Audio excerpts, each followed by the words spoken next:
Hello. Here we are on the next to last day of our summer Ango.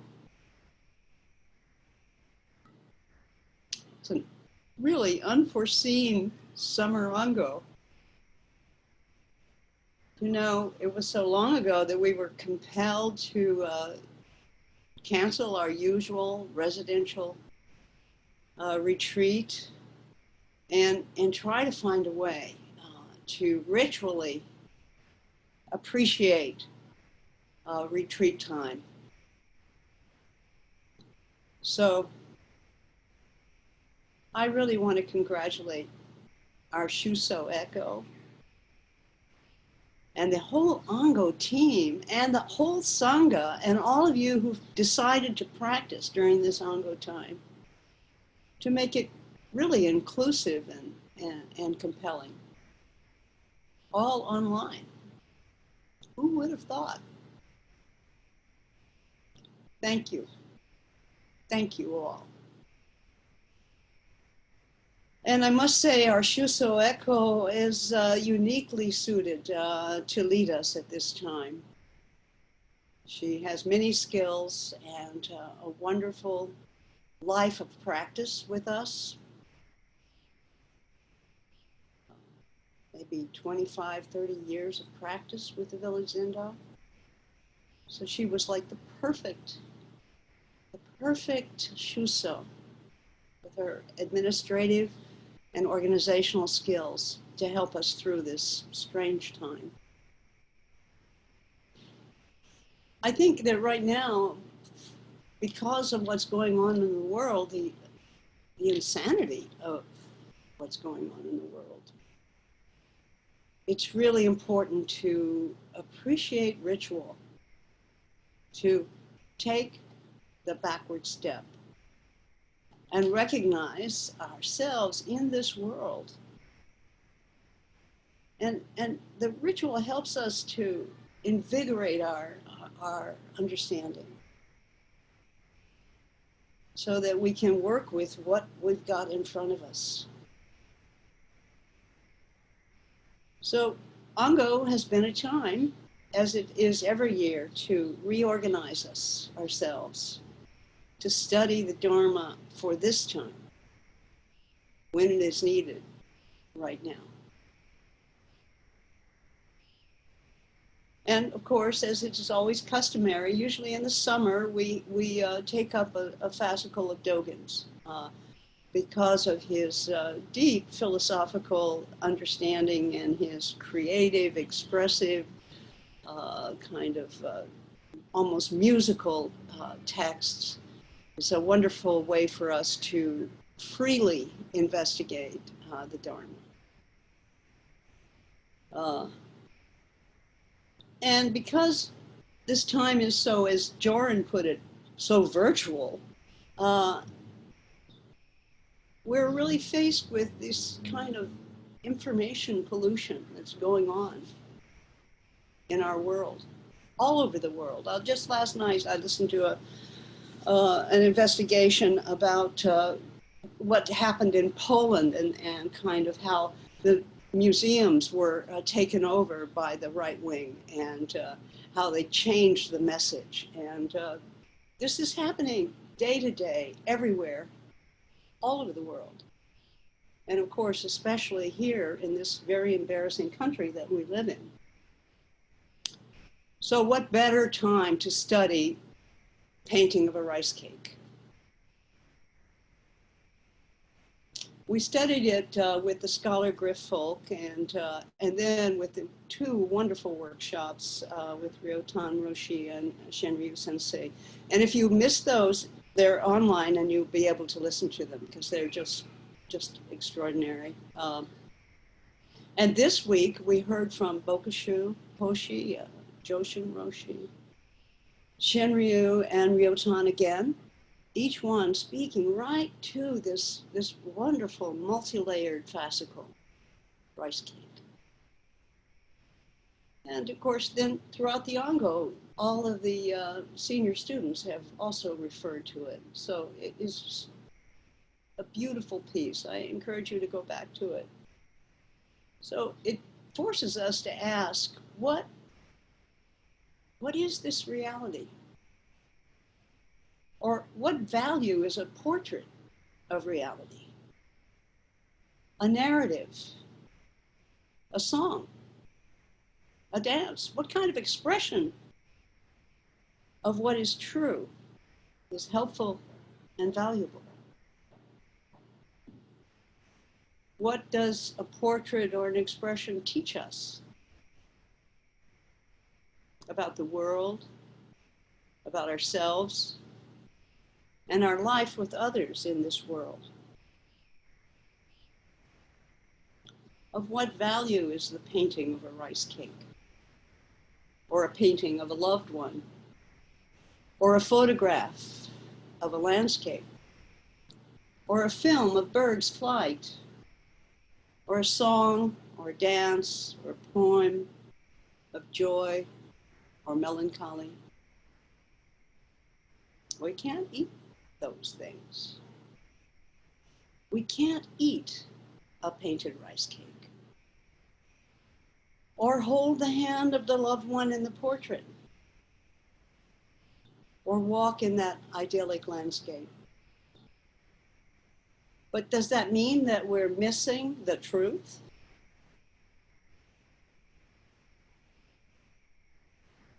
If you've been fortunate enough to participate in our Ango arts retreats, you have been investigating this question through the musical sounds and rhythms, the painting of mind with colors, filming reality as you see it with your iPhone,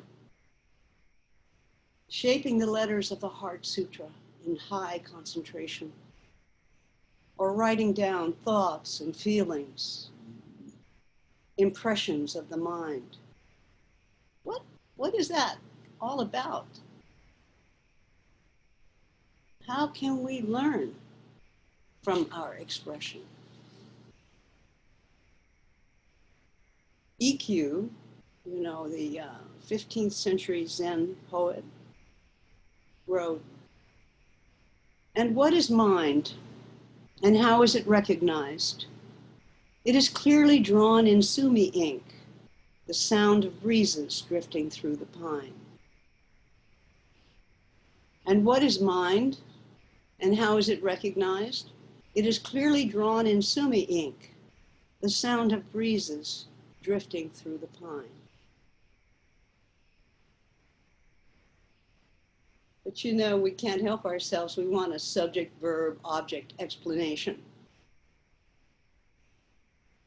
of mind, of our lives, of the dharma.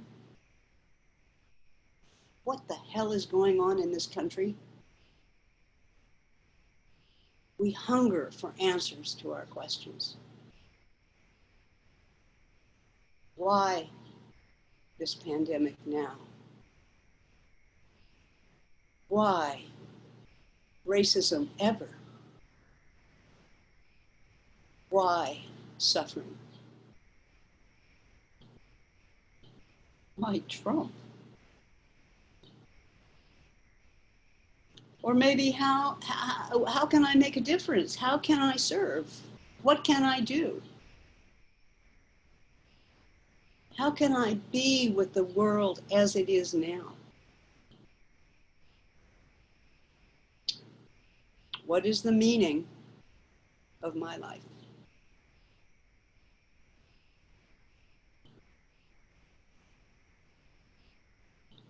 At the end of Painting of a Rice Cake, Dogen emphasizes that it's only in this life that we have the opportunity to express and realize the truth,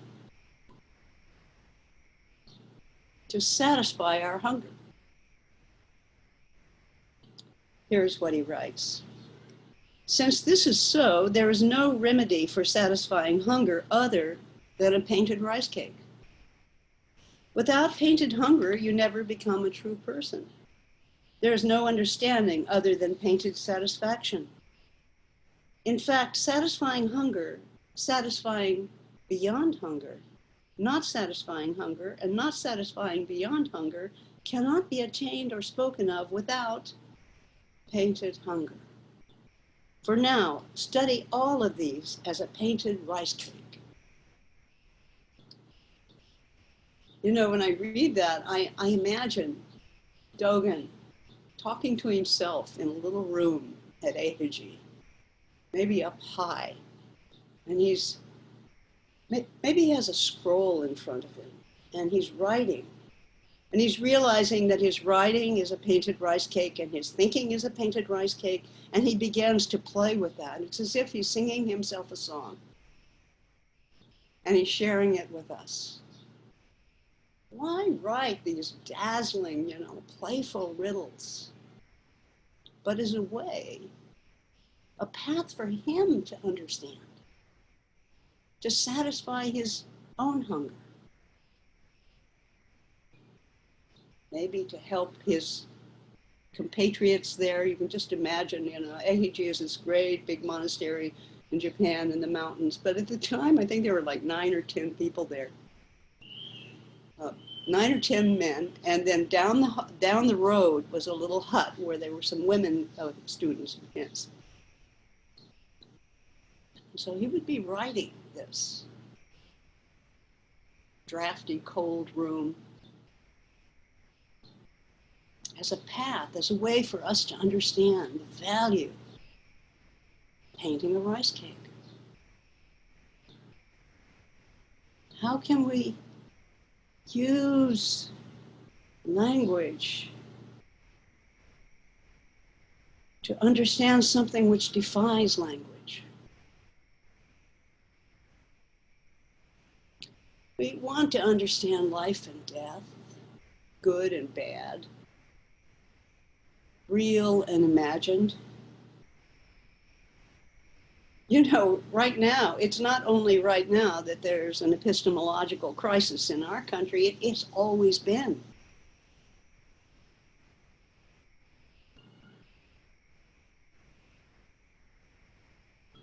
It's something about the nature of expression, of expressing, of trying to know, of trying to verify, of trying to pin down what is true, what is real.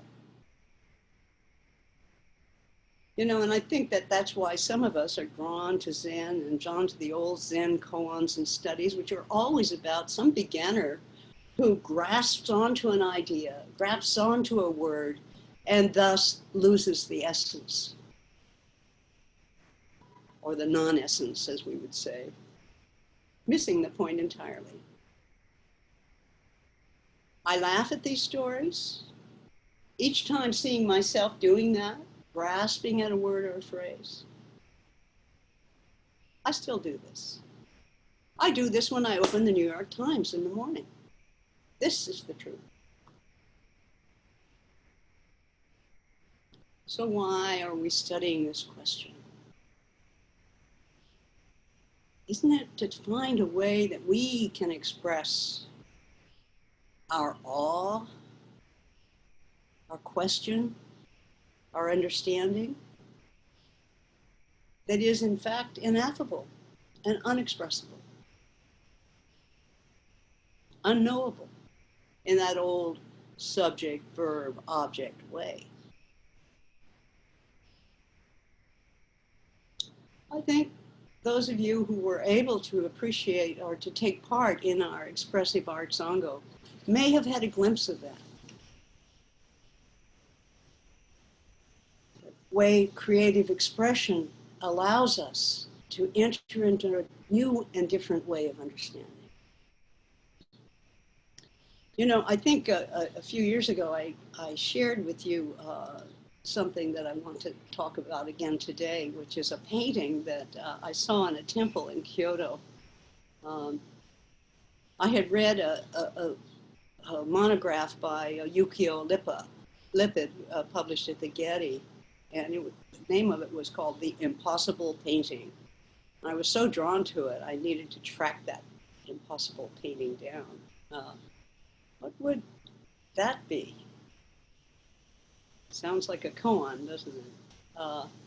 And it's at Myoshinji in Kyoto. And the name of the painting is called The Gourd and the Catfish. And it was painted in the 14th century by a Rinzai monk, actually a Chinese monk who had come over and was studying in Japan. And his name in Japanese was Josetsu. And he painted this for the shogun of Japan. And the painting is about this big, and it is in a private chapel of the shoguns. And the name of the chapel is Searching for the Mysterious. And inside this chapel, Searching for the Mysterious, is this wonderful painting. It shows a curved riverbank, beautiful, soft, moving curves. And standing on the bank next to the water that's flowing is a kind of funky, kind of bum, disheveled looking guy, kind of a country bumpkin type, you know. And he's holding this gourd, which is curved, you know, like a big butternut squash, half of it pulled out, and with a really long neck. And he's looking down at the river where we see a catfish swimming in the coursing, flowing water. And, you know, these wonderful waves are shown, and this beautiful catfish is moving in the water. And then above this image of this raggedy man with a big gourd and this catfish swimming, above that is, like, in a large rectangle, are like 31 verses written in Chinese, one after the other, kind of rectangle, rectangle, rectangle, rectangle, rectangle. So visually, you're seeing these are words and this is an image, right? It's as if we went to the Met and we looked at a painting, and then below it were like 30 people's opinions about it, written text.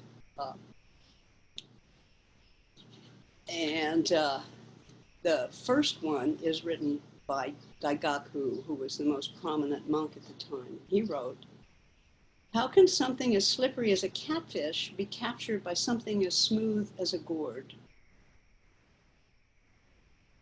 And of course, all of the successive poems are about this very same thing. How can something rigid, yet smooth, like a halved gourd, be used to capture a lively, moving, slippering, living thing?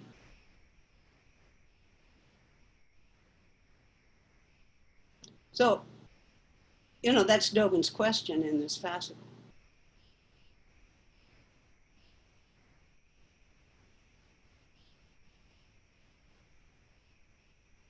Maybe if you were able to participate in any of the creative arts, you can understand the question about how can music, sound, watercolors, iPhone videos, tracing the Heart Sutra, writing words, giving talks, how can those modes of expression capture reality, capture mind, capture the boundless nature of what we call life?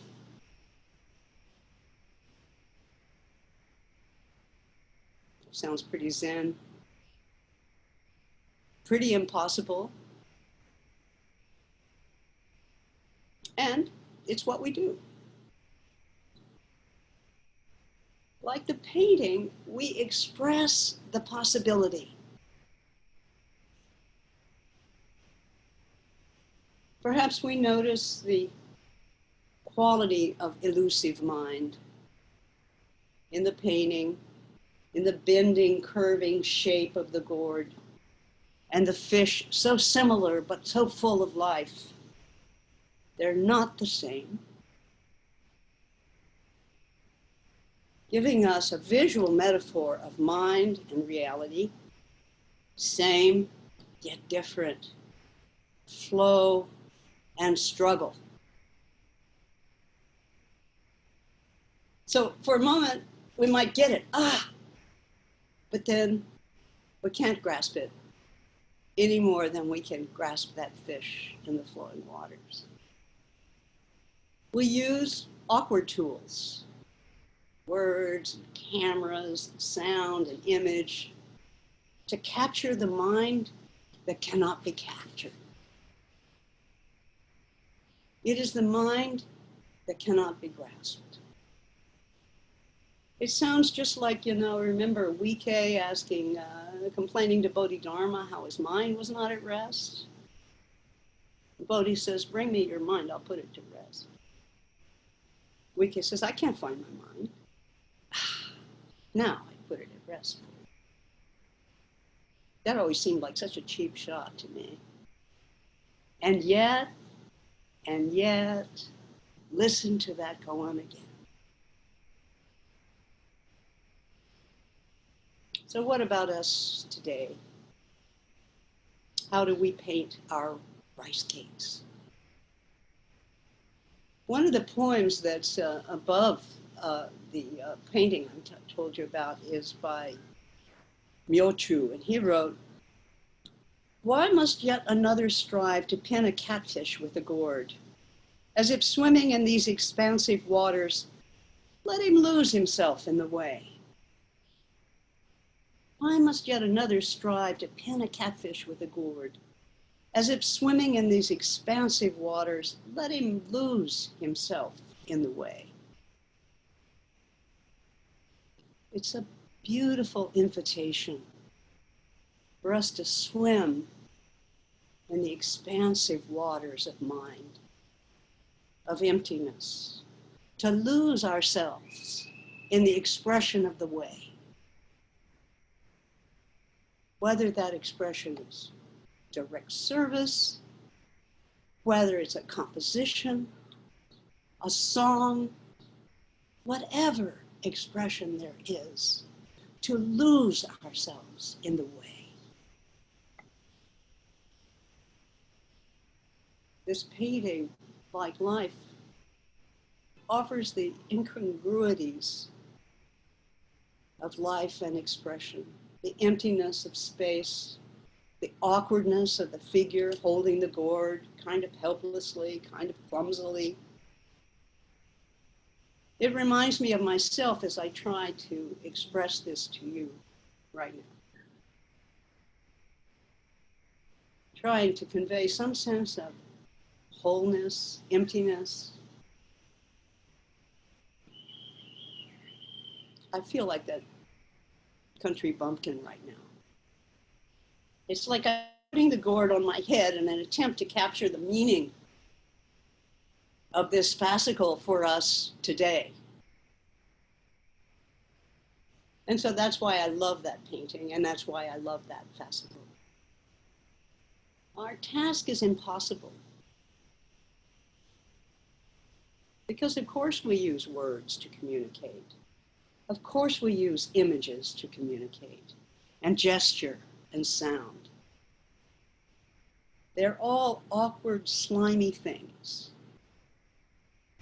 And they often don't work too well. So we can't believe them. We can't fix ourselves into them. We just have to work with them.